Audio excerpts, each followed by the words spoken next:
ദൈവത്താൽ സ്നേഹിക്കപ്പെടുന്നവരെ, യേശു ക്രിസ്തുവിൻ്റെ ഉന്നതമായ നാമത്തിൽ ഇവർക്കും സ്നേഹവന്ദനം. അനുഗ്രഹിക്കപ്പെട്ട ഈ ദിനത്തിനായി നമുക്ക് ദൈവത്തിന് സ്തുതി സ്തോത്രം കരേറ്റാം. നീമതി യേശു എന്ന യൂട്യൂബ് ചാനലിലൂടെ ദൈവവചനം കേൾക്കുവാനും പഠിക്കുവാനും ഗ്രഹിക്കുവാനും ക്രിസ്തേശുവിൽ ബലപ്പെടുവാനും കർത്താവിൻ്റെ രണ്ടാമത്തെ വരവിലേക്കായി ഒരുങ്ങുവാനും ദൈവം നമ്മെ സഹായിച്ചു കൊണ്ടിരിക്കുന്നു. അതിനായി ദൈവത്തിന് സ്തുതി സ്തോത്രം അർപ്പിക്കുന്നു. ഏവരെയും ഈ സന്ദേശം കേൾക്കുവാനായിട്ട് സ്വാഗതം ചെയ്യുന്നു. കർത്താവ് നമ്മെ അനുഗ്രഹിച്ച് കാക്കുമാറാക്കട്ടെ. പ്രാർത്ഥനയോടുകൂടെ നമുക്ക് ഇന്നത്തെ ഈ ശുശ്രൂഷയിലേക്ക് പ്രവേശിക്കാം. തന്നെ ഭയപ്പെടുകയും തൻ്റെ ദയയിൽ പ്രത്യാശ വയ്ക്കുകയും ചെയ്യുന്നവരിൽ യഹോവ പ്രസാദിക്കുന്നു. യഹോവ താഴ്മയുള്ളവനെ ഉയർത്തുന്നു, അവൻ ദുഷ്ടന്മാരെ നിലത്തോളം താഴ്ത്തുന്നു. ദൈവത്തോട് പ്രാർത്ഥിക്കാം. അനാദിയായും ശാശ്വതമായും നിത്യദൈവമായി ഞങ്ങളുടെ ജീവിതങ്ങളെ കാത്തുപരിപാലിച്ച് അത്ഭുതകരമായി വഴി നടത്തുന്ന സർവ്വവല്ലഭനായ സ്വർഗീയ പിതാവാം ഞങ്ങളുടെ നല്ല ദൈവമേ, അനുഗ്രഹിക്കപ്പെട്ട മനോഹരമായ ഈ ദിവസത്തിന്റെ പ്രഭാത വിളയ്ക്കായി സ്തോത്രം. ദൈവത്തിന്റെ വചനം കേൾക്കുവാൻ ഞങ്ങളുടെ സന്നിധിയോളം ഞങ്ങൾ കടന്നു വരുന്നു. അപ്പ ഞങ്ങളുടെ ഹൃദയത്തെ വിശുദ്ധീകരിക്കണമേ കർത്താവേ. ഞങ്ങൾക്ക് വചനത്തെ ഉൾക്കൊള്ളുവാനുള്ള വിശ്വാസത്തെ, ആഴമേറിയ വിശ്വാസത്തെ ദൈവം ഞങ്ങൾക്ക് നൽകണമെന്ന് പ്രാർത്ഥിക്കുന്നു. കർത്താവ് സഹനത്തോടെ, പ്രാർത്ഥനയോടെ, ദീർഘക്ഷമയോടെ ദൈവവചനത്തിൽ തന്നെ നിലകൊള്ളുവാൻ ദൈവത്തിന്റെ ആത്മാവ് ഒരുക്കി സഹായിക്കണമെന്ന് പ്രാർത്ഥിക്കുന്നു. ഈ വചനം കേൾക്കുവാൻ പോകുന്ന എല്ലാവരെയും എന്റെ നാമത്തിൽ അനുഗ്രഹിച്ച് പ്രാർത്ഥിക്കുന്നു. തിരുകൃപ നിഴലായി കൂടിയിരിക്കട്ടെ. യേശു രക്ഷിതാവിന്റെ നാമത്തിൽ പ്രാർത്ഥിക്കുന്നു. പ്രാർത്ഥന കേൾക്കണമേ. ആമേൻ, ആമേൻ, ആമേൻ. പ്രിയമുള്ളവരെ, കഴിഞ്ഞ ആഴ്ചയിൽ ധ്യാനത്തിന്റെ ഒടുവിൽ ചോദിച്ച ചോദ്യം ഇതായിരുന്നു: വേദനയ്ക്ക് പുറകിൽ എന്താണ് നമ്മെ തേടി വരുന്നത്? വേദനയ്ക്ക് പുറകിൽ എന്താണ് നമ്മെ തേടി വരുന്നത്? അതിൻ്റെ ഉത്തരം സന്തോഷം എന്നതാകുന്നു. സന്തോഷം എന്നതാകുന്നു. പ്രത്യേകിച്ചും യൂട്യൂബിൽ കമൻറ്റ് ബോക്സിൽ ഉത്തരങ്ങൾ രേഖപ്പെടുത്തിയ, ശരി ഉത്തരങ്ങൾ രേഖപ്പെടുത്തിയ ഏവരോടുമുള്ള സ്നേഹവും നന്ദി അറിയിക്കുന്നു. കർത്താവ് നിങ്ങളെ അനുഗ്രഹിക്കട്ടെ. വചനം ശ്രദ്ധയോടെ കേൾക്കുക, അതിൽ മുറുകെ പിടിക്കുക. അതിലെ ദൈവ അനുഗ്രഹങ്ങളുണ്ട്. ഓരോ പ്രസംഗങ്ങളിലും ഓരോ ധ്യാനങ്ങളിലും ഒരു പ്രത്യേക ബ്ലെസ്സിങ്സ് ദൈവം ഒരുക്കിയിട്ടുണ്ട്. പ്രിയമുള്ളവരെ, നാം ഒരുക്കത്തോടെ, ശ്രദ്ധയോടെ, പ്രാർത്ഥനയോടെ നാം ദൈവവചനം കേട്ടാൽ നിശ്ചയമായിട്ടും അതിനുള്ളിൽ ഒരു നിക്ഷേപം, ഒരു നന്മ ദൈവം നമുക്ക് ഒരുക്കിയിട്ടുണ്ട്. അത് പ്രാപിച്ചെടുക്കുവാനായി സാധിക്കും. സർവശക്തനായ ദൈവം ഇന്നത്തെ തിരുവചനത്തിലൂടെയും അപ്രകാരം നമ്മെ ഒരുക്കി സഹായിക്കുമാറാകട്ടെ. ആമേൻ. ഇന്നത്തെ ധ്യാനത്തിനായി തിരഞ്ഞെടുത്തിരിക്കുന്ന തിരുവചന വേദഭാഗം 2 തിമോത്തിയോസ് എഴുതിയ ലേഖനം, അപ്പോസ്തലനായ പൗലോസ് തിമോത്തിയോസിന് എഴുതിയ 2-ാം ലേഖനം 1-ാം അധ്യായം 12-ാം വാക്യത്തിൻ്റെ 2-ാമത്തെ ഭാഗമാണ്. അവിടെ ഇപ്രകാരം രേഖപ്പെടുത്തിയിരിക്കുന്നു: ഞാൻ ആരെ വിശ്വസിച്ചിരിക്കുന്നു എന്നറിയുന്നു, അവൻ എൻ്റെ ഉപനിധി ആ ദിവസം വരെ സൂക്ഷിപ്പാൻ ശക്തൻ എന്ന് ഉറച്ചിരിക്കുന്നു. ഒരു ചോദ്യത്തോടുകൂടെ ഞാൻ ആരംഭിക്കട്ടെ. പ്രിയരെ, നമ്മുടെ വിശ്വാസ ജീവിതത്തിൽ വിജയം കൈവരിപ്പാനായി നമുക്ക് സാധിക്കുന്നുണ്ടോ? ക്രിസ്തീയ വിശ്വാസ ജീവിതത്തിൽ എത്രത്തോളം നമുക്ക് വിജയം കൈവരിപ്പാനായി സാധിക്കുന്നു? അങ്ങനെയുള്ളൊരു ഉറപ്പ് നമുക്കുണ്ടോ? ഇത് സത്യമാണ്. നമുക്കറിയാം, പൂർവ്വ കാലഘട്ടത്ത് പൂർവികർ കർത്താവിൽ വിശ്വാസം അർപ്പിച്ചവരാണ്. ആഴമേറിയ വിശ്വാസം, അല്ലെ? നല്ല പോർ പൊരുതി ഓട്ടം തികച്ച ഒരുപാട് പേർ വിശ്വാസ ജീവിതത്തിലുണ്ട്. ക്രിസ്തു വിശ്വാസത്തിൽ നാം പലപ്പോഴും നമ്മുടെ പൂർവ്വപിതാക്കളെ കുറിച്ചൊക്കെ പറയുമ്പോൾ അവിടെ വിശ്വാസത്തിൻ്റെ ആഴത്തെക്കുറിച്ച് നാം സാക്ഷിക്കാറുണ്ട്. നമ്മുടെ മക്കൾക്ക്, കൊച്ചുമക്കൾക്ക് പറഞ്ഞു കൊടുക്കാറുണ്ട്: മക്കളെ, എൻ്റെ അപ്പനും അമ്മയും എൻ്റെ അപ്പൂപ്പനും അമ്മച്ചിയും ഒക്കെ അവർ വിശ്വാസത്തിൽ എങ്ങനെയായിരുന്നു? വളരെ വിശ്വാസ ത്യാഗികൾ, വിശ്വാസത്തെ മുറുകെ പിടിക്കുന്നവർ, വിശ്വാസത്തിന് വേണ്ടി എന്തും ചെയ്യുവാൻ നിലകൊള്ളുന്നു, ക്രിസ്തു വിശ്വാസത്തിന് വേണ്ടി. പ്രിയമുള്ളവരെ, അങ്ങനെ ഇരുന്ന ഒരു കാലഘട്ടം നമ്മുടെ പൂർവ്വപിതാക്കന്മാർക്കുണ്ട്. അതിനെക്കുറിച്ച് നാം പലപ്പോഴും മറ്റുള്ളവരോട് നാം പറയാറുണ്ട്. ചോദ്യം ഇതാണ്: എന്നാൽ എൻ്റെയും നിങ്ങളുടെയും ജീവിതത്തിൽ ഒരു പരിപൂർണമായ വിശ്വാസ ജീവിതം ജീവിച്ച് അതിൽ വിജയം കൈവരിപ്പാൻ ഈ കാലഘട്ടത്ത് കഴിയുന്നുണ്ടോ എന്നുള്ളതാണ്. ഈ കാലഘട്ടത്തും നമുക്ക് വിശ്വാസ ജീവിതത്തിൽ ഒരു പരിപൂർണ വിജയം കണ്ടെത്തുവാൻ കഴിയുമോ? വേദപുസ്തകം എന്താണ് പഠിപ്പിക്കുന്നത്? അപ്പോസ്തലനായ പൗലോസിൻ്റെ ജീവിതം പരിശോധിച്ചാൽ നമുക്ക് ഏറെ മാതൃകയാക്കുവാൻ പറ്റുന്ന ഒരു വ്യക്തിത്വമാണ്. വിശ്വാസ ജീവിതത്തിൽ വിജയം കൈവരിച്ച ഒരു വ്യക്തിയായിരുന്നു പൗലോസ്. സാധാരണ ഒരു മനുഷ്യൻ.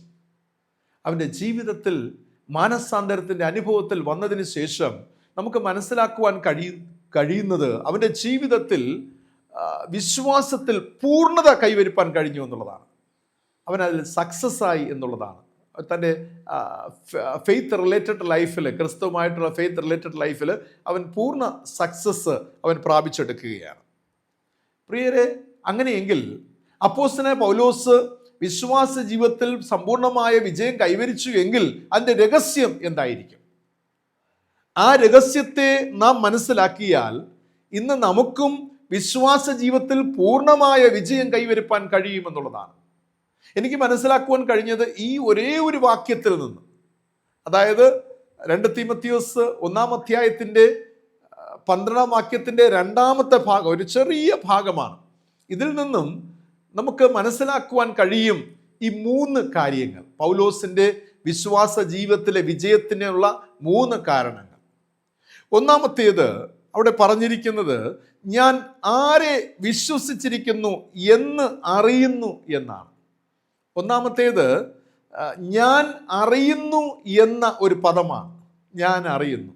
To whom I believe, to whom I believe, I know. See, ഞാൻ ആരെ വിശ്വസിക്കുന്നു എന്ന് അറിയുന്നു, ആ കർത്താവിനെ ഞാൻ അറിയുന്നു എന്നുള്ളതാണ്. ഈ പ്രത്യേക പദത്തിനാണ് ഇവിടെ ഊന്നൽ നൽകിയിരിക്കുന്നത്. പൗലോസ് ഇതിലൂടെ അർത്ഥമാക്കുന്നത് ക്രിസ്തുവുമായി തനിക്കുള്ള ബന്ധം കേവലം കേട്ടുകേൾവിയോ ജ്ഞാനത്താൽ ലഭ്യമായ അറിവോ ഒന്നുമല്ല. എൻ്റെ ചെവിയിൽ ഞാൻ കേട്ടതും എൻ്റെ ബുദ്ധിയിൽ ഞാൻ ഗ്രഹിച്ചതുമായ കാര്യമല്ല, മറിച്ച് ദമസ്കോസിൽ വെച്ചുണ്ടായ ഒരു ആത്മീക അനുഭവമാണ്, ആത്മീക ദർശനമാണ്. ദമസ്കോസിൽ വെച്ചുണ്ടായ ദർശനത്തിൽ നിന്ന് ഉളവായ ഒരു ആത്മീക ബന്ധമാണ് ഞാൻ ഇന്ന് വിശ്വാസത്തിൽ നിലനിൽക്കുവാൻ കാരണമായി തീർന്നത്. ഹല്ലേലൂയ, ആമേൻ. വളരെ എന്നെ ഏറ്റവും ധൈര്യപ്പെടുത്തിയ ഒരു വാക്യമാണ്, ഒരു വചനമാണ്, ഒരു അനുഭവമാണ് പൗലോസ് പറയുന്നത്. കാരണം ദമസ്കോസ് യാത്രാമധ്യയാണ് പൗലോസ് മാനസാന്തരപ്പെടുന്നത്, കർത്താവ് അവനെ തൊടുന്നത്. അതുകൊണ്ട് തന്നെ പൗലോസ് പറയാണ്, ദമസ്കോസിൻ്റെ യാത്രാമധ്യ ഉണ്ടായ ദർശനം, അതിൽ നിന്നും ഉളവായ സ്പിരിച്വൽ കണക്ഷൻ, ഒരാത്മീക ബന്ധം, അതിൻ്റെ ഡെപ്ത്, അതാണ് വിശ്വാസ ജീവിതത്തിൻ്റെ ബേസ്മെന്റ്. ഹല്ലേലൂയ, ആമേൻ. പ്രിയമുള്ളവരെ, എൻ്റെ നിങ്ങളുടെ ജീവിതത്തിൻ്റെ ആത്മീയ ജീവിതത്തിൻ്റെ അടിത്തറ എന്താകും? ഏത് തരത്തിലുള്ള ദർശനമാണ് അതിന് മുഖാന്തരമായി തീർന്നിട്ടുള്ളത്, നിദാനമായി തീർന്നിട്ടുള്ളത്? What about our spiritual connection? നമ്മുടെ ദൈവവുമായിട്ടുള്ള ആത്മീക ബന്ധം എന്താകും? സ്പിരിച്വൽ കണക്ഷൻ മറന്നു പോകരുത്. എപ്പോഴാണോ പൗലോസിന്റെ ജീവിതത്തിൽ അപ്രകാരം ഒരു ആത്മീക ബന്ധത്തിന് രൂപം കൊടുക്കുന്നത്, അന്നു മുതൽ ക്രിസ്തു തൻ്റെ ജീവിതത്തിൻ്റെ സർവാധികാരിയായി തീരുകയാണ്. അത് വളരെ ബ്യൂട്ടിഫുൾ ആയിട്ട് അത് നരേറ്റ് ചെയ്തിരിക്കുകയാണ്. 2 കൊരിന്ത്യർ 5 അധ്യായം 16-17 വാക്യങ്ങളൊന്ന് വായിച്ചു നോക്കുക. അവിടെ ഭംഗിയായിട്ട് ചിത്രീകരിച്ചിരിക്കുകയാണ്. എന്നാണോ ഈ ആത്മീക ബന്ധത്തിന് ഞാൻ തുടക്കം കുറിച്ചത്, അന്നു മുതൽ എൻ്റെ ജീവിതത്തിൻ്റെ സർവാധികാരി എന്ന് പറയുന്ന ദൈവമാകുന്നു. പ്രിയമുള്ളവരെ, ഞാൻ പറയട്ടെ, ക്രിസ്ത്യാനിത്വം എന്ന് പറയുന്നത് കേവലം വിശ്വാസം മാത്രമല്ല, അതൊരു അനുഭവമാണ്. Not only faith, but it is a experience. അതൊരു അനുഭവമാകും. What is your experience? The relationship between God and you. ദൈവവും നിങ്ങളും തമ്മിലുള്ള ബന്ധത്തിലെ അനുഭവം എന്താകും? ആ സ്പിരിച്വൽ കണക്ഷൻ ഉണ്ടല്ലോ, അതിനുള്ളിലെ അനുഭവം, എക്സ്പീരിയൻസ് എന്താകും? ഓരോരുത്തർക്കും വ്യത്യസ്തമാണ്. എനിക്കുള്ളതുപോലെ ആയിരിക്കണമെന്നില്ല നിങ്ങളുടെ ആ ബന്ധം. പക്ഷേ ഞാൻ ചോദിക്കുന്ന അനുഭവം എന്താകും? എക്സ്പീരിയൻസ് ഒന്ന് ഓർത്തെടുത്തെ. എൻ്റെ ദൈവത്തിലുള്ള എനിക്കും ഇടയിലുള്ള ആ ബന്ധത്തിൻ്റെ എൻ്റെ അനുഭവം ഇക്കഴിഞ്ഞ നാളുകളിൽ, ഇനി വരുന്ന നാളുകളിൽ ആ ബന്ധം എങ്ങനെയാകുന്നു എന്നുള്ളത് പൗലോസ് വ്യക്തമായി പറയുകയാണ്. അത് കേവലം അറിവല്ല, കേട്ടുകേൾവിയല്ല, മറിച്ച് അതൊരു ആത്മീകമായ ബന്ധമാണ്. ദർശനത്തിൽ നിന്ന് ഉളവായ ഒരു സ്പിരിച്വൽ കണക്ഷനാണ്. അതിലൂടെയാണ് ഞാൻ അതിന് നിദാനമായിരുന്നു ഞാൻ കർത്താവിനെ അറിഞ്ഞതാണ്. ഞാൻ അറിഞ്ഞാണ് പിൻപറ്റുന്നത്. നമ്മൾ കേരളത്തിലെ തലസ്ഥാനമായ തിരുവനന്തപുരത്ത് ബസ് സ്റ്റാൻഡിൽ നിൽക്കുകയാണ്. സങ്കല്പിക്കുക, ഒരു ബസ്സിൻ്റെ ബോർഡ് കോട്ടയം എന്ന് രേഖപ്പെടുത്തിയിരിക്കുക.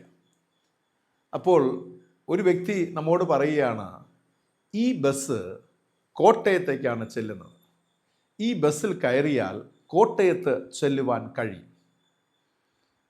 എന്നാൽ തൊട്ടടുത്ത വ്യക്തി ആ ബസ്സിൽ കയറുകയാണ്.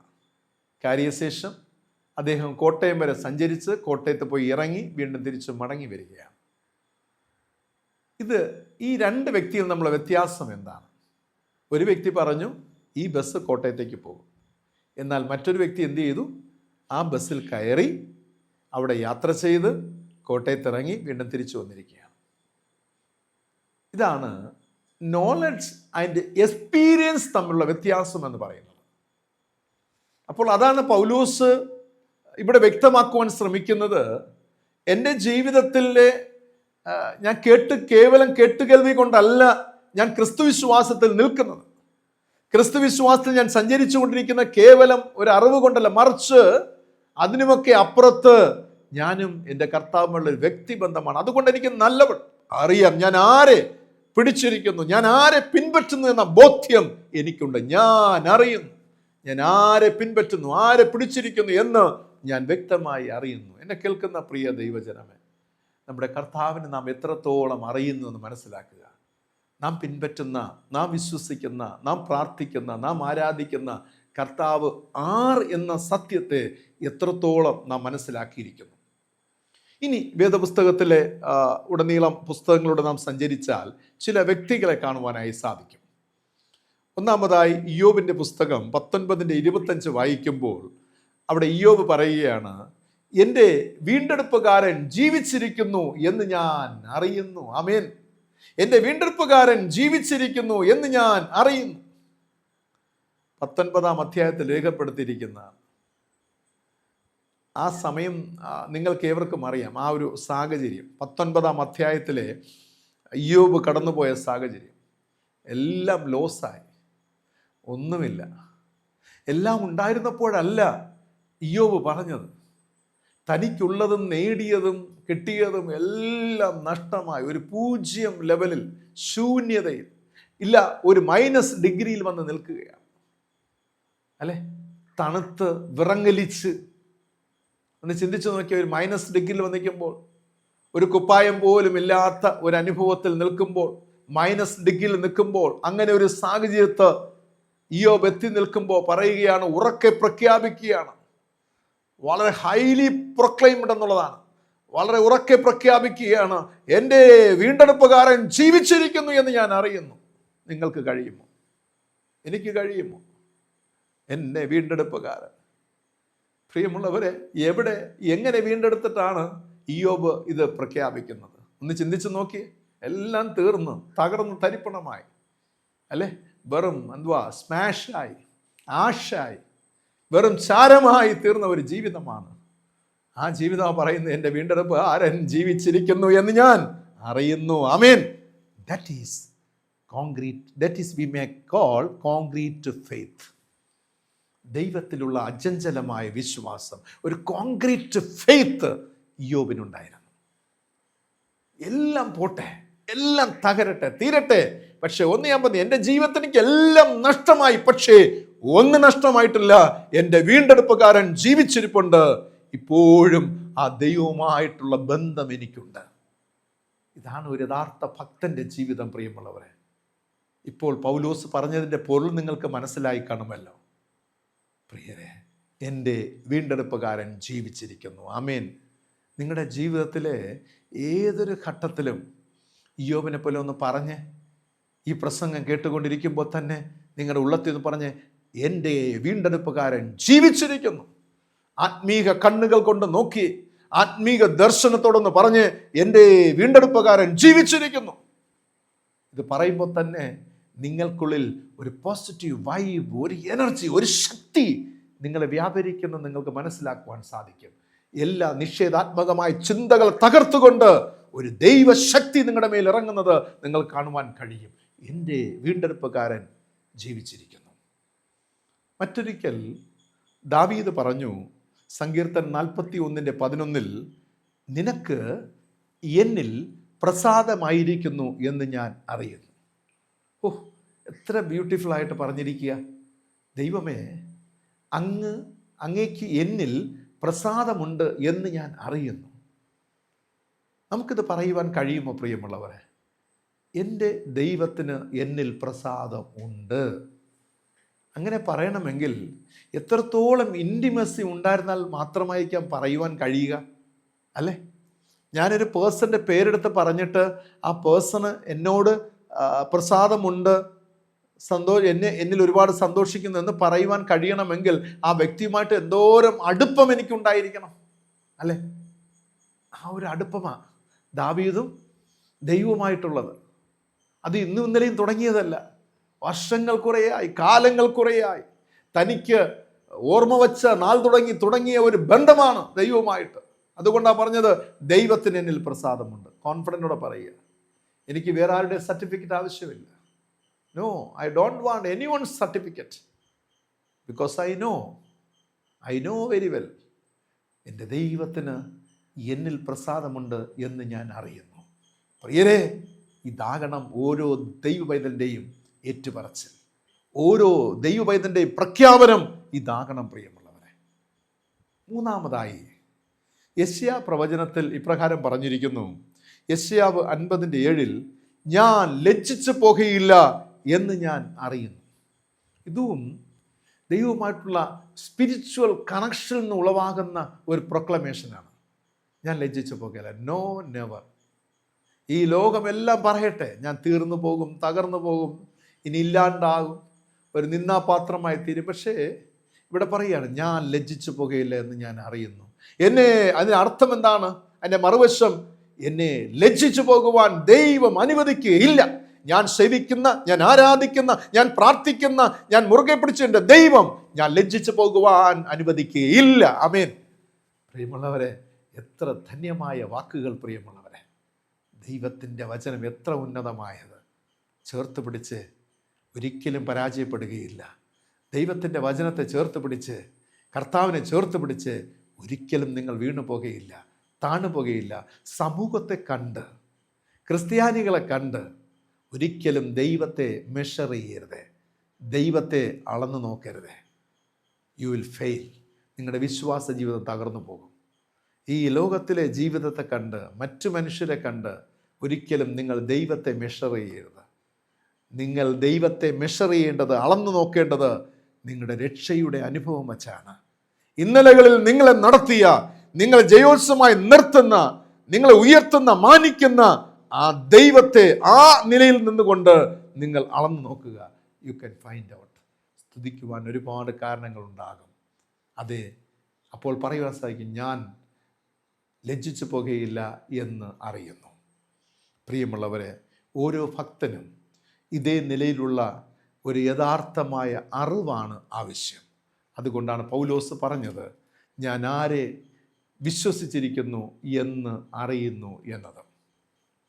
രണ്ടാമത്തേത്, അപ്പോസ്തലനായ പൗലോസ് അവിടെ പറഞ്ഞിരിക്കുന്നത്, ഞാൻ വിശ്വസിച്ചിരിക്കുന്നു എന്ന് ഉറച്ചിരിക്കുന്നു എന്നതാണ്. അതിൻ്റെ തൊട്ടടുത്ത ഭാഗത്ത് പറഞ്ഞിരിക്കുന്നത്, അവൻ എൻ്റെ ഉപനിധി ആ ദിവസം വരെ സൂക്ഷിപ്പാൻ ശക്തൻ എന്ന് ഞാൻ ഉറച്ചിരിക്കുന്നു. ഇവിടെ തൻ്റെ അറിവിനേക്കാൾ അല്പം മുൻപോട്ട് കടന്ന് പൗലോസ് പറയുകയാണ്, ഒരു ഉറച്ച വിശ്വാസമാണ് എനിക്കുള്ളത്. നോക്കണേ, I M having A stable faith, അല്ലെ? സ്റ്റേബിൾ ആയിട്ടുള്ള ഒരു ഫെയ്ത്താണ് എനിക്ക് ഉള്ളത്. അതെങ്ങനെ പറയുവാൻ കഴിയുന്നു? ക്യാനെ നമുക്ക് പറയാൻ കഴിയുമോ? ഐ ക്യാൻ സേ, എനിക്ക് പറയാൻ കഴിയും, എനിക്കുള്ളത് ഒരു ഉറച്ച വിശ്വാസമാണ്. നിങ്ങൾക്ക് പറയുവാൻ കഴിയണം, എനിക്കുള്ളിലുള്ളത് ഒരു ഉറച്ച വിശ്വാസം. സമയം കിട്ടുമ്പോൾ ഒന്ന് വായിച്ചു നോക്കണേ. റോമക്കെഴുതിയ ലേഖനം 8:39, ഫിലിപ്പിക്കെഴുതിയ ലേഖനം 1:4. ഇവിടെയൊക്കെ പൗലോസിൻ്റെ പ്രൊക്ലമേഷൻ നമുക്ക് കാണുവാൻ സാധിക്കും, തൻ്റെ വിശ്വാസത്തെക്കുറിച്ചുള്ള. ഇവിടെ പൗലോസ് പറഞ്ഞു വരുന്നത് തൻ്റെ ഉപനിധി. ഈ ഉപനിധി എന്ന് പറയുന്നത് എന്താണ്? ഇവിടുത്തെ പറഞ്ഞിരിക്കുന്ന ഉപനിധി ആക്ച്വലി ഉപനിധി എന്ന് പറഞ്ഞ ജീവിതത്തെക്കുറിച്ചാണ്, ലൈഫിനെ കുറിച്ചാണ്. ഇവിടെ തൻ്റെ ജീവിതത്തെ പൂർണ്ണമായും ക്രിസ്തുവിൽ നിക്ഷേപിച്ചിരിക്കുന്നു എന്നാണ് പൗലോസ് പറഞ്ഞു വരുന്നത്. ഇനി പറയുന്ന വളരെ ശ്രദ്ധിച്ച് കേൾക്കണേ. ഇവിടെ സാധാരണ തൻ്റെ ഒരു ജീവിതം എന്ന് പറയുന്നത് സാധാരണ ഒരു നോർമൽ ജനറൽ ലൈഫിനെ കുറിച്ചല്ല. പൗലോസ് പറയുന്ന ഉപനിധി എന്ന് പറയുന്നത് വളരെ സ്പെഷ്യാലിറ്റി ഉള്ള ഒന്നാണ്. അതായത് എൻ്റെ ജീവിതം എന്ന് പറയുന്നത് ഗോസ്പലാണ്. അപ്പോൾ ഗോസ്പൽ എന്ന് പറയുന്നത് ക്രിസ്തുവാകുന്നു. അപ്പോൾ ക്രിസ്തുവാകുന്ന സുവിശേഷം കൊണ്ട് നിറയപ്പെട്ടതാണ് എൻ്റെ ജീവിതം. അതാകുന്ന ഉപനിധി. ഹല്ലേലൂയ, ആമേൻ. ഇതൊരിക്കലും ഈ മർമ്മം മറന്നു പോകരുത്. എൻ്റെ ജീവിതമാകുന്നത് അത് സുവിശേഷമാകുന്നു. അതാണ് ഉപനിധി. അപ്പോൾ ക്രിസ്തു അതിനുള്ളിൽ പൂർണ്ണമായി നിറഞ്ഞു നിൽക്കുകയാണ്. പൗലോസിൻ്റെ ദൈവശാസ്ത്ര ചിന്തകൾ എത്ര ഉന്നതമായത് പ്രിയമുള്ളവർ! എന്തോരം ലേഖനങ്ങൾ അല്ലെ! ഇന്നും നമുക്ക് വായിച്ചാലും മനസ്സിലാക്കാത്ത ഒരുപാട് മർമ്മങ്ങൾ അതിനുള്ളിൽ രേഖപ്പെടും. ഒരുപാട് രഹസ്യങ്ങളുണ്ട്. ഈ രഹസ്യങ്ങളുടെ കാരണം എന്താണ്? പറയുകയാണ്, എൻ്റെ ഉപനിധി, എൻ്റെ ജീവിതം എന്നത് അത് സുവിശേഷമാകുന്നു. എൻ്റെ ജീവിതം എന്നത് സുവിശേഷത്താൽ നിറയപ്പെട്ടിരിക്കുകയാണ്. അതായത് അതിനർത്ഥം ക്രിസ്തു എന്നിൽ നിറയപ്പെട്ടിരിക്കുന്നു. അതാകുന്നു എൻ്റെ ഉപനിധി. അതിനെ എന്താണ്? കാത്തു സൂക്ഷിപ്പാൻ ദൈവം ശക്തനെന്ന ഉറച്ച വിശ്വാസമാണ് തനിക്കുള്ളത്. കാരണം എൻ്റെ ജീവിതമായ സുവിശേഷമാണ്. അതുകൊണ്ട് തന്നെ എനിക്ക് ഭാരമില്ല. അതാരാണ് കാത്തു സൂക്ഷിക്കുന്നത്? ദൈവം കാത്തു സൂക്ഷിച്ചുകൊള്ളും. ദൈവം കരുതിക്കൊള്ളും. ഞാൻ വീണു പോകുവാൻ ദൈവം അനുവദിക്കുകയില്ല. സുവിശേഷം വിട്ടിട്ട് അകന്നു പോകുവാൻ ദൈവം അനുവദിക്കുകയില്ല. എന്നെ ദൈവം കാത്തു സൂക്ഷിക്കും അന്ത്യത്തോളം വരെ എന്നുള്ളൊരു പ്രസ്താവനയാണ് ഇവിടെ പൗലോസ് നൽകുന്നത്. ഇതിൽ പ്രധാനമായിട്ടും 2 ചിന്തകൾ അന്തർലീനമായിട്ടുണ്ട്. ഒന്നാമത്തെ ചിന്ത എന്നത് വിശ്വാസത്താൽ സുവിശേഷമാകുന്ന ജീവിതത്തെ ഉറപ്പിക്കപ്പെട്ട് കഴിഞ്ഞാൽ ഭാരപ്പെടേണ്ട ആവശ്യം വരുന്നില്ല. ദൈവം അതിനെ കാത്തു സൂക്ഷിക്കും എന്നുള്ളതാണ്. നോക്കണേ, ബൈ ഫെയ്ത്ത് അല്ലെ, വിശ്വാസത്താൽ സുവിശേഷമാകുന്ന ജീവിതത്തെ ഉറപ്പിക്കപ്പെട്ട് കഴിഞ്ഞാൽ, കാരണം എൻ്റെ ജീവിതം എന്നത് സുവിശേഷമാകുന്നു, അതിന് ഉറപ്പിക്കപ്പെട്ട് കഴിഞ്ഞാൽ പിന്നെ എനിക്ക് ഭാരപ്പെടേണ്ട ആവശ്യം വരുന്നില്ല. ദൈവം എന്നെ കാത്തു സൂക്ഷിച്ചു കൊള്ളും. ആമേൻ. ദൈവം തൻ്റെ സുവിശേഷത്തെ പരിപാലിക്കുന്നു അല്ലേ? അപ്പോൾ ആ സുവിശേഷം എന്നിലേക്ക് വരുമ്പോൾ ദൈവം എന്നെ പരിപാലിക്കുന്നു, എന്നെ പൊതിഞ്ഞുകൊള്ളുന്നു. നമ്മൾ പലപ്പോഴും ക്രിസ്തീയ വിശ്വാസ ജീവിതം എന്നത് നമ്മൾ എപ്പോഴും കണ്ടിരിക്കുന്ന എന്താണ്? ഒന്ന് ചിന്തിച്ച് നോക്കിയേ. യേശുവേ, യേശുവേ, കർത്താവേ, എന്നെ സഹായിക്കണമേ, വേഗം വരണമേ, എൻ്റെ കുടുംബത്തെ, എൻ്റെ കുഞ്ഞുങ്ങളെ സഹായിക്കണമേ, എല്ലാ കെടുതികളിൽ നിന്നും വിടുവിക്കണം. ഇതൊക്കെയാണ് പറഞ്ഞുകൊണ്ടിരിക്കുന്നത്. ആ പറയുന്ന നിങ്ങളുടെ ഉള്ളിൽ ഈ സുവിശേഷം നിറഞ്ഞു നിൽപ്പുണ്ടോ? ഈ സുവിശേഷത്താൽ നിറയപ്പെട്ട ഒരു ജീവിതം ഉപനിധിയാണോ നിങ്ങളുടേത്? അപ്പോൾ ക്രിസ്തീയ വിശ്വാസ ജീവിതത്തിൻ്റെ അടുത്ത തട്ടിലേക്ക് നമ്മൾ പ്രവേശിക്കുകയാണ്. അത് ആഴമേറിയ 2ാമത്തെ അനുഭവത്തിലേക്ക് നാം പ്രവേശിക്കുകയാണ്. സുവിശേഷത്തെ എന്നിൽ നിറയ്ക്കുക. പൗലോസ് അതിൽ സക്സസ് ആയ വ്യക്തിയാണ്. അപ്പോൾ അങ്ങനെ ആകുമ്പോൾ ദൈവം അതിനെ കാത്തു സൂക്ഷിക്കും. 2ാമത്തെ മർമ്മം എന്നത് നമ്മെ വിശ്വസിച്ച് ഏൽപ്പിച്ച സുവിശേഷത്തിൻ്റെ സാക്ഷ്യം വിശ്വസ്തയോടെ കാത്തു സൂക്ഷിക്കുക എന്നതാണ്. അതിൽ 2 കാര്യങ്ങൾ അന്തർലീനമായിട്ടുണ്ട്. ഒന്ന്, സുവിശേഷത്തിൻ്റെ മൂല്യത്തെ എപ്പോഴും ഉയർത്തി കാണിക്കുക. എവിടെയാണോ സുവിശേഷത്തിൻ്റെ മൂല്യം നഷ്ടപ്പെടുന്നത് തോന്നുന്നത്, അവിടെ സുവിശേഷത്തിൻ്റെ മൂല്യത്തെ ഉയർത്തി കാണിക്കുക. നിങ്ങളൊന്ന് നോക്കിയേ, പൗലോസിൻ്റെ ലേഖനങ്ങൾ എല്ലാവറ്റിലും എവിടെയാണ് സുവിശേഷത്തിൻ്റെ മൂല്യം തകർക്കപ്പെടുന്നത്? ഏത് വിശ്വാസിയിലൂടെ, ഏത് സഭയിലൂടെ, ഏത് വയൽ പ്രദേശത്ത്, എവിടെയാണോ, ഏത് ശിഷ്യൻ ഗണത്തിൻ്റെ ജീവിതത്തിലാണോ സുവിശേഷത്തിൻ്റെ മൂല്യം കുറഞ്ഞു വരുന്നത്, അവിടെ വളരെ ആർജവത്തോടുകൂടെ പൗലോസ് ശാസിക്കുകയാണ്, ഉപദേശങ്ങൾ കൊടുക്കുകയാണ്, ഗൈഡൻസ് കൊടുക്കുകയാണ്, അഡ്വൈസ് കൊടുക്കുകയാണ്. നിങ്ങൾ ഇങ്ങനെയായിരിക്കണം, ഇങ്ങനെയായിരിക്കണം ഈ തിന്മ പ്രവൃത്തികളെല്ലാം ഉപേക്ഷിക്കണം. നിങ്ങൾ ക്രിസ്തുവിൽ ആയിത്തീരണം, ക്രിസ്തുവിൻ്റെ വചനത്തിൽ നിലനിൽക്കണം എന്നുള്ളത്, പരിശുദ്ധാത്മാവിനാൽ വഴി നടത്തപ്പെടണം എന്നുള്ളത്. പ്രിയരെ, നാം ഒരുമിച്ച് കൂടി വരുമ്പോൾ നമ്മുടെ വീട്ടിലാകട്ടെ, തൊഴിലിടങ്ങളിലാകട്ടെ, ഭവനത്തിലാകട്ടെ, പള്ളിയിലാകട്ടെ, എവിടെ ആയിക്കൊള്ളട്ടെ, എവിടെയെങ്കിലും ആരെങ്കിലും സുവിശേഷത്തെ താഴ്ത്തിക്കെട്ടുന്നുവെങ്കിൽ ഈ പ്രപഞ്ചത്തിലെ പല അനർത്ഥങ്ങളും അല്ലെങ്കിൽ പലവിധമായ ദോഷപ്രവൃത്തികളൊക്കെ കണ്ട് ദൈവവചനത്തെ നിസ്സാരവൽക്കരിക്കുന്നുവെങ്കിൽ, സുവിശേഷത്തെ നിസ്സാരവൽക്കരിക്കുന്നെങ്കിൽ അവിടെ നിങ്ങളുടെ ശബ്ദം ഉയരണം പ്രിയമുള്ളവരെ. അതിന് നിങ്ങൾക്കുള്ളിൽ സുവിശേഷം നിറഞ്ഞു നിന്നാൽ, ഉപനിധിയായിരുന്നാൽ മാത്രമേ അതിന് കഴിയത്തുള്ളൂ. നോ, നിങ്ങൾ പറയും പോലെയൊന്നുമല്ല, നിങ്ങൾ പറയുന്നത് പോലെയല്ല. ദൈവം ജീവിക്കുന്നു, കർത്താവുണ്ട്, ദൈവത്തിൻ്റെ പരിശുദ്ധാത്മാവുണ്ട്, ത്രിയേക ദൈവമാണ് സകലത്തെയും നിയന്ത്രിക്കുന്നത് എന്ന് പറഞ്ഞ് സുവിശേഷത്തെ, അതിൻ്റെ മൂല്യത്തെ വർദ്ധിപ്പിക്കുവാൻ കഴിയണം. രണ്ടാമത്തെ അതിലെ ചെറുചിന്ത, നിങ്ങൾ സുവിശേഷം പങ്കുവയ്ക്കുന്നവരാകണം. ഞാനാകുന്ന ഈ സുവിശേഷത്തെ, എന്നിൽ നിറയപ്പെട്ടിരിക്കുന്ന ഗോസ്പൽ ക്രിസ്തുവിനെ ഞാൻ മറ്റുള്ളവർക്ക് പങ്കുവയ്ക്കണം. അത് എനിക്ക് വേണ്ടി മാത്രമല്ല, എന്നെ മാത്രം ഫില്ല് ചെയ്യുന്നത് മാത്രമല്ല, അത് മറ്റുള്ളവർക്ക് പങ്കുവെക്കുന്ന അനുഭവത്തിൽ എൻ്റെ ജീവിതത്തെ ഞാൻ രൂപപ്പെടുത്തണം. ഓ, എത്ര ധന്യമായ അനുഭവം പ്രിയമുള്ളവർ. ചില വേളകളിൽ പൗലോസിൻ്റെ ജീവൻ നോക്കിയേ, തടവറ, കാരാഗ്രഹം, അല്ലെ, കല്ലേറ്, അടി, കപ്പൽ ഛേദം, എത്രയോ കല്ലേറ്, എത്രയോ പ്രതിസന്ധികൾ, എത്രയോ കഷ്ടപ്പാടുകൾ തൻ്റെ ജീവിതത്തിൽ വന്നപ്പോഴും ഈ സുവിശേഷത്തെ പങ്കുവയ്ക്കുന്നതിൽ ഒരിക്കലും പിന്നോട്ട് പോകുന്നില്ല, പുറകിലോട്ട് പോകുന്നില്ല. എപ്പോഴും മുന്നോട്ട് തന്നെ സഞ്ചരിക്കുകയാണ്, സുവിശേഷത്തെ പങ്കുവെച്ചുകൊണ്ടിരിക്കുകയാണ്. അവിടെയാണ് ഭക്തൻ പാടിയത്, ഒരു കൈത്തിരി പോൽ കത്തി എരിഞ്ഞൊരിക്കൽ തിരുമാർവിൽ മറഞ്ഞിടും ഞാൻ. പൗലോസിൻ്റെ ജീവിതമാണ്.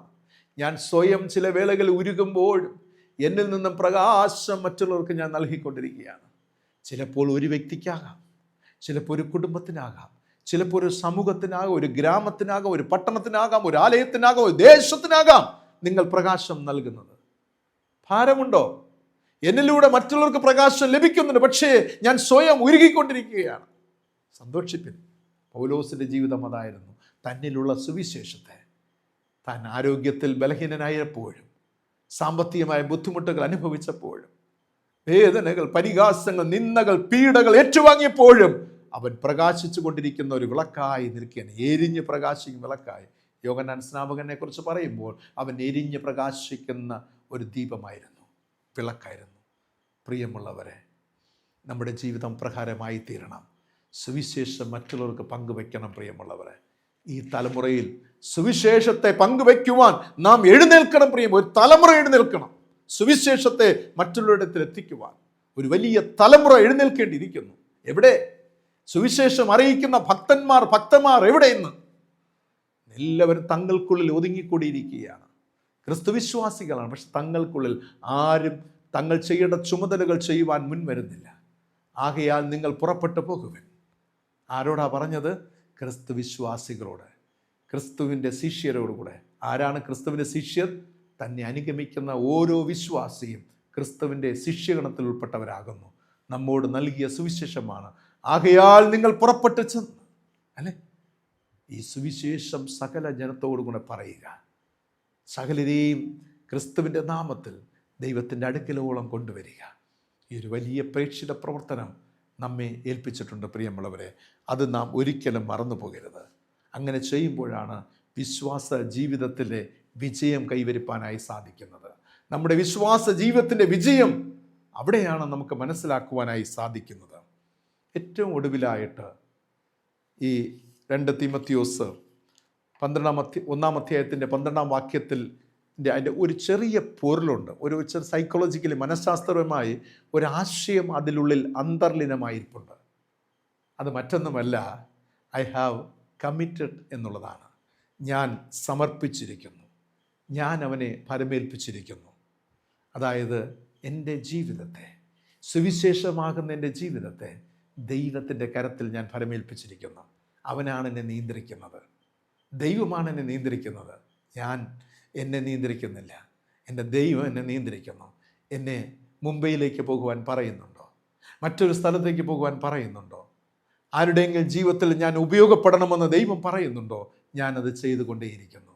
എൻ്റെ ലാഭം നോക്കിയല്ല, ദൈവത്തിൻ്റെ ആലോചനയും പ്രകാരം, ദൈവത്തിൻ്റെ ഇഷ്ടപ്രകാരം ഞാൻ ഉപയോഗപ്പെട്ടുകൊണ്ടേയിരിക്കുന്നു. അമേൻ, അമേൻ. അതിനായി ഞാൻ എൻ്റെ ജീവിതത്തെ സമർപ്പിച്ചിരിക്കുന്നു. എത്ര അനുഗ്രഹീതമായ അനുഭവം പ്രിയമുള്ളവരെ.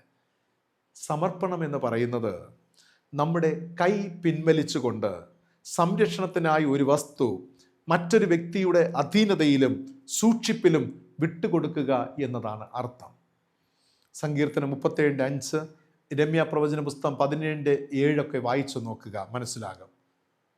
യഹോവയിൽ പരമേൽപ്പിക്കുകയും അവനിൽ മാത്രം ആശ്രയിക്കുകയും ചെയ്യുന്ന ഒരു അനുഭവമാണ് ടോട്ടൽ സറണ്ടർ. എല്ലാം പൂർണ്ണമായി സമർപ്പിച്ചു കൊടുക്കുകയാണ്. യഥാർത്ഥ സമർപ്പണം എന്ന് പറയുന്നത് മരണതുല്യമാണ്. മരണതുല്യമാണ്. നമ്മൾ ഈ സമർപ്പണം എന്ന് പറയാറുണ്ട്. എന്താണ് ഈ വാസ്തവത്തിൽ സമർപ്പണം? നമ്മൾ ചിന്തിക്കുന്നത്, യേശുവേ എന്നെയും എൻ്റെ കുടുംബത്തെയും സമർപ്പണം ചെയ്യുന്നു, എൻ്റെ കുഞ്ഞിനെ സമർപ്പിക്കുന്നു. Is it? ഈ വാക്കുകളിൽ ഒതുങ്ങുന്നതാണോ? ഒരിക്കലുമല്ല. സമർപ്പണം എന്നത് മരണതുല്യമാണ്. ഇന്ന് എന്നോട് പറയുകയാണ്, you must sacrifice these things. നിൻ്റെ ജീവിതത്തിൽ ഇന്ന കാര്യങ്ങൾ നീ ത്യജിക്കണം, മറ്റൊരാളിന് പകർന്നു കൊടുക്കണം. അവിടെ നിങ്ങൾക്ക് ചെയ്യുവാൻ കഴിയും. അതാണ് സമർപ്പണം. ഇന്ന് നിങ്ങളോട് പറയുകയാണ്, ഗുജറാത്തിലേക്ക് പോകുവാൻ, സുവിശേഷം അറിയിക്കുവാൻ. അതാണ് സമർപ്പണം. പോകുവാൻ കഴിയുന്നുവെങ്കിൽ ഇന്ന് നിങ്ങളോട് പറയുകയാണ്, നിങ്ങൾക്ക് വേണ്ടി സ്വരൂപിച്ച് വെച്ചിരിക്കുന്ന ഒരു വലിയ ഒരു ക്വാണ്ടിറ്റി ഓഫ് മണി, അതിനെ നിങ്ങൾക്ക് ദൈവം കാണിച്ചു എന്ന വ്യക്തിക്ക് നൽകുവാനായി പറയുകയാണ്. ദൈവത്തിന് ഒരു പർപ്പസ് ഉണ്ടാകാം. നിങ്ങൾ കൊടുക്കുവാൻ കഴിയുമോ? ഇനി ദൈവം നിങ്ങളോട് പറയുകയാണ്, സ്നേഹം ലഭിക്കാതിരിക്കുന്ന വ്യക്തിയെ സ്നേഹിക്കുവാൻ, ചേർത്ത് പിടിക്കുവാൻ. സമർപ്പണം. ഞാൻ പറഞ്ഞു വരുന്നത്, ദൈവിക പദ്ധതികൾ ഈ ഭൂമിയിൽ നിറവേറുവാൻ ഒരു ദൈവ പൈതൽ സുവിശേഷത്താൽ നിറയപ്പെട്ട ജീവിതമാകുന്ന ഉപനിധി ദൈവകരങ്ങൾ സമർപ്പിക്കപ്പെടുമ്പോൾ ദൈവം ആ വ്യക്തിയെ ഉപയോഗിക്കുമെന്നുള്ളതാണ്. അതാണ് പൗലോസിൻ്റെ ജീവിതത്തിൽ നമുക്ക് കാണുവാൻ കഴിയുന്നത്. പൗലോസ് അവിടെയാണ് വിശ്വാസ ജീവിതത്തിൽ വിജയം കൈവരിച്ചത്. പ്രിയമുള്ളവരെ, ഓർക്കുക, സമർപ്പണം മരണതുല്യമാണ്. സമർപ്പണമാണ് ക്രിസ്തീയ ജീവിതത്തിൻ്റെ അടിസ്ഥാനം. ഇങ്ങനെയുള്ളവർക്ക് ഈ ലോകത്തിൽ ഭാരമില്ലാതെ ജീവിക്കുവാൻ കഴിയും. ആമേൻ. ഈ ലോകത്തിൽ അങ്ങനെയുള്ള സമർപ്പണമുള്ളവർക്ക് ഭാരമില്ലാതെ ജീവിക്കുവാൻ കഴിയും. ഈ ലോകത്ത് നശിച്ചു പോകുന്ന കാര്യങ്ങൾ വെച്ച് ഒരു ഭാരവും ഉണ്ടാകത്തില്ല, അല്ലേ? എൻ്റെ ആരോഗ്യം, എൻ്റെ മണി, എൻ്റെ സമ്പത്ത്, എൻ്റെ കുടുംബം, എൻ്റെ ദേശം, എൻ്റെ പ്രോപ്പർട്ടി, എൻ്റെ വീട്, എൻ്റെ വാഹനം, എൻ്റെ മക്കൾ, ഈ ഭാരം ഉണ്ടാകത്തില്ല. കാരണം ഫുൾ ഭരിക്കുന്നത് എന്താണ്? ഗോസ്പൽ. ഈ ഗോസ്പൽ നമ്മെ മുന്നോട്ട് നയിക്കും. ഒരു ദോഷത്തിലും വഴി നടത്തത്തില്ല. ദൈവമാണ് വഴി നടത്തുന്നത്. ഞാനിത് പറഞ്ഞപ്പോൾ നിങ്ങൾ ചിന്തിച്ച് കാണും, അപ്പോൾ എൻ്റെ കുടുംബത്തെ നോക്കണ്ടായോ, വീട് വേണ്ടായോ, വാഹനം വേണ്ടായോ, ജോലി വേണ്ടായോ? ഇതെല്ലാം ഞാൻ അർത്ഥമാക്കിയത് പ്രിയമുള്ളവരെ. ഇന്ന് നിങ്ങൾക്ക് ഇതിനെക്കുറിച്ച് വലിയ ഭാരമുണ്ടെങ്കിൽ നിങ്ങൾ ഓർക്കുക, നിങ്ങളിൽ സുവിശേഷത്തിൻ്റെ നിറവ് ലഭ്യമായിട്ടില്ല എന്നുള്ളതാണ്. ഈ ലോകത്തിൽ ഭാരമില്ലാതെ ജീവിക്കുവാൻ കഴിയും സമർപ്പണമുള്ള ഒരു വ്യക്തിക്ക്. മാത്രമല്ല, ജീവിത വിജയം കൈവരിപ്പാനായി സാധിക്കും. അങ്ങനെ വിശ്വാസ ജീവിതത്തിൽ വിജയം കൈവരിച്ചവരായി തീരുവാൻ ദൈവത്തിൻ്റെ പരിശുദ്ധാത്മാവ് നമ്മെ സഹായിച്ച് അനുഗ്രഹിക്കുമാറാകട്ടെ. ആമേൻ, ആമേൻ. ഇന്നത്തെ ചോദ്യം ഇതാണ്: പൗലോസിന് ലഭിച്ച ആദ്യത്തെ ദർശനം എവിടെ വച്ചായിരുന്നു? ഒരു സ്ഥലപ്പേരുണ്ട്. ആ സ്ഥലപ്പേരാണ് ഞാൻ ഉദ്ദേശിക്കുന്നത്. പൗലോസിന് ആദ്യം ലഭിച്ച ദർശനം എവിടെ വച്ചായിരുന്നു? നിങ്ങളുടെ വിലയേറിയ ഉത്തരങ്ങൾ കമൻറ്റ് ബോക്സിൽ രേഖപ്പെടുത്തുക. ഈ വചനം നിങ്ങൾക്ക് അനുഗ്രഹപൂർണ്ണമായാൽ മറ്റുള്ള നിങ്ങളുടെ പ്രിയപ്പെട്ടവർക്ക് ഷെയർ ചെയ്യുക. അവരും ഈ വചനം കേട്ട് അനുഗ്രഹീതരാകട്ടെ, ദൈവത്തോട് അടുക്കട്ടെ. അതുമാത്രമാണ് നമ്മുടെ കൺസേൺ. അവരുടെ ആത്മാവും അവരുടെ പ്രവൃത്തികളും ദൈവത്തോടടുത്ത് ദൈവം ഉപയോഗിക്കുന്ന ചാലകങ്ങളായി ഈ ലോകത്ത് ശോഭിക്കുവാൻ ദൈവം അവരെയും സഹായിക്കട്ടെ. നിങ്ങളിലൂടെ, എന്നിലൂടെ ദൈവത്തിൻ്റെ പരിശുദ്ധാത്മാവിനായി നമ്മെ സഹായിച്ച് അനുഗ്രഹിക്കുമാറാകട്ടെ. കണ്ണുകളടയ്ക്കാം. നമ്മുടെ ദൈവത്തോട് നമുക്ക് പ്രാർത്ഥിക്കാം. അൽഫായും ഒമേഗയും, ആദിയും അന്തവും ആദ്യനും ഒടുക്കത്തവനുമായിരിക്കുന്ന സർവ്വവല്ലഭനായ സ്വർഗീയ പിതാവാം ഞങ്ങളുടെ നല്ല ദൈവമേ, ദൈവമായ കർത്താവെ, മനോഹരമായ ഈ പ്രഭാതവിളയ്ക്കായി സ്തോത്രം ചെയ്യുന്നു. ദൈവത്തിൻ്റെ മാറ്റമില്ലാത്ത വചനങ്ങൾ വിശ്വാസ ജീവിതത്തിൽ എങ്ങനെ വിജയം കൈവരിപ്പാൻ കഴിയുമെന്നതിൻ്റെ ആഴമേറിയ പൊരുളുകളെ ദൈവം ഞങ്ങൾക്ക് വ്യാഖ്യാനിച്ച് നൽകിയ കൃപയ്ക്കായി സ്തോത്രം. ഈ വചനത്തിൽ ഞങ്ങൾ ഉറച്ചു നിൽപ്പാൻ ഞങ്ങളെ സഹായിക്കണം. ദൈവശക്തി ഞങ്ങളുടെ മേൽ വ്യാപരിക്കട്ടെ. നന്ദി അപ്പ. കർത്താവേ, അങ്ങ് ഞങ്ങൾ സ്നേഹിക്കുന്നു, ആരാധിക്കുന്നു, മഹത്വപ്പെടുത്തുന്നു. കർത്താവ്, ദൈവമല്ലാതെ ഒരു സത്യം ഞങ്ങളില്ല. കർത്താവ്, അവിടുന്ന് കൂടെ ഇരിക്കണം. വചനം ശ്രവിച്ച എല്ലാവരെയും കർത്താവിന്റെ നാമത്തിൽ അനുഗ്രഹിച്ച് പ്രാർത്ഥിക്കുന്നു. സുവിശേഷത്താൽ നിറയപ്പെട്ട ജീവിതം, ആ ഉപനിധി കാത്തു സൂക്ഷിക്കുന്ന ഒരു ദൈവമുണ്ട്. നന്ദി പിതാവേ, അന്ത്യത്തോളം വരെ കർത്താവെ, അതുവരെ ക്രിസ്തുവിന് പ്രയോജനപ്പെടുന്ന, സുവിശേഷത്തിന്റെ മൂല്യത്തെ കാത്തു സൂക്ഷിക്കുന്ന, സുവിശേഷത്തെ പങ്കുവെക്കുന്ന ഉപനിധിയായി മാറുവാൻ ദൈവത്തിന്റെ ആത്മാവ് ഒരുക്കി സഹായിക്കണമേ എന്ന് പ്രാർത്ഥിക്കുന്നു. എല്ലാ അനുഗ്രഹങ്ങൾക്കായി സ്തോത്രം. ഈ ചാനലിന്റെ പിന്നിൽ പ്രവർത്തിക്കുന്ന യുവ സഹോദരങ്ങൾക്കായി, അവരുടെ കുടുംബാംഗങ്ങൾക്കായി സ്തോത്രം. അവരെ അനുഗ്രഹിക്കണമേ, ആശീർവദിക്കണമേ. അടിയങ്ങളെ പൂർണ്ണമായി ദൈവകരങ്ങൾ തരുന്നു അപ്പ. വ്യത്യസ്ത ആവശ്യങ്ങളോട് ഇരിക്കുന്നവരുണ്ട് കർത്താവ്, മനപ്രയാസങ്ങൾ ഇരിക്കുന്നവരുണ്ട്, മാനസിക സമ്മർദ്ദത്തിൽ ഇരിക്കുന്നവരുണ്ടപ്പ. അവരെയൊക്കെ ആശ്വസിപ്പിക്കണമേ, ധൈര്യപ്പെടുത്തണമേ, സ്വർഗീയ വെളിച്ചം അവരുടെ മേൽ പകരണമേ അപ്പ. സർവശക്തനായ ദൈവത്തിന്റെ കൃപയും അനുഗ്രഹം കൂടിയിരിക്കട്ടെ. പ്രാർത്ഥനയുടെ അനുഗ്രഹിക്കാൻ സ്തോത്രം. യേശു രക്ഷിതാവിന്റെ നാമത്തിൽ തന്നെ. ആമേൻ, ആമേൻ. കർത്താവ് പഠിപ്പിച്ചതുപോലെ നമുക്ക് പ്രാർത്ഥിക്കാം. സ്വർഗസ്ഥനായ ഞങ്ങളുടെ പിതാവേ, തിരുനാമം ശുദ്ധീകരിക്കപ്പെടണമേ, തിരുരാജ്യം വരണമേ, തിരുവിഷ്ടം സ്വർഗത്തിലെ പോലെ ഭൂമിയിലും ആകണമേ. ഞങ്ങൾക്ക് ആവശ്യമുള്ള ആഹാരം തരണമേ. ഞങ്ങൾ കടക്കാരോട് ക്ഷമിച്ചിരിക്കുന്നത് പോലെ ഞങ്ങളുടെ കടങ്ങളും ഞങ്ങളോട് ക്ഷമിക്കണം. ഞങ്ങളെ പരീക്ഷയിൽ കടത്താതെ ദുഷ്ടങ്ങൾ വിടുവിക്കണം. രാജ്യവും ശക്തിയും മഹത്വം ഇന്നും എന്നേക്കും അങ്ങേക്കുള്ളതല്ലോ. ആമേൻ. പിതാവും പുത്രനും പരിശുദ്ധാത്മാവുമായി ത്രിയേക ദൈവത്തിന്റെ കൃപാനുഗ്രഹം നാം ഇവരോടും ഇന്നും സദാകാലം കൊണ്ടിരിക്കുമാറാകട്ടെ. ആമേൻ, ആമേൻ. പ്രിയമുള്ളവരെ, വിശ്വാസ ജീവിതത്തിൽ വിജയം കൈവരിപ്പാൻ നിങ്ങളെ ദൈവം സഹായിക്കട്ടെ. ഞങ്ങളുടെ പ്രാർത്ഥനയുണ്ടാകും. സുവിശേഷത്തെ മുറുകെ പിടിക്കുക. കർത്താവ് നിങ്ങളെ ഒരിക്കലും കൈവിടുകയില്ല. God bless you all. Thank you. Thank you very much.